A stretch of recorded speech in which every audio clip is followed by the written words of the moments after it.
Just want to remind everybody that we shouldn't take anything for granted. 4 years ago, there probably isn't a person here that thought that we would have a President Trump. And we probably took it for granted. We were planning the victory parties, and we had a 4-year period with real tough policies.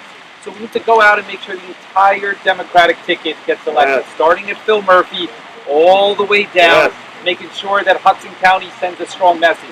So when you're knocking on those doors, please remind people the importance of coming out and not taking an election like this for granted.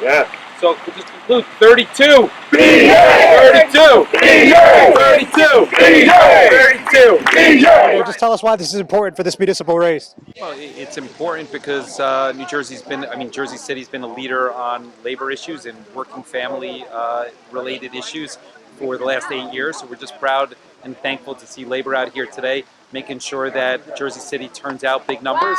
And, we're optimistic for good results on Tuesday. 4 years ago, Election Day ended and it was a 6-3 council, and I had some good numbers on the mayor's race.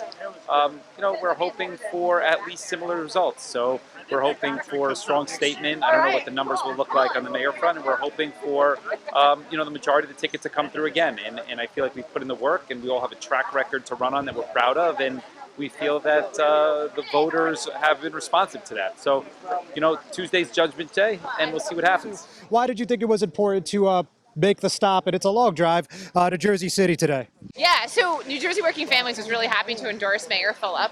He's been a leader on a lot of issues that our members care about, on labor, on minimum wage, on workers' rights, and Jersey City is a really, really important place in New Jersey. Obviously, it's the biggest city, but it's also the place, it's kind of an incubator for new ideas, as is Newark. And so we want to make sure that the leadership here feels supported and that progressives will come out to turn out the vote for the leadership here so that we get great policies that then become things that New Jersey does and later becomes things that happen all across the country. Over the next 4 years at Jersey City, what are some of those working family-oriented policies you'd like to see implemented or perhaps improved? Yeah, there's a lot of good things. I think what Mayor Fulop is working on right now, negotiating really good contracts for workers, that's really important to us. Environmental policy, also very important to us. Transportation, and just making sure that the city's run in a way that works for all residents, not just the chosen few. Is there anything you think needs to be revamped, perhaps rethunk, anything along those lines? Well, I don't want to speak for Jersey City in too much detail. I would say that we trust Mayor Fulop. Being a city mayor, especially in a pandemic, is a really, really tough job.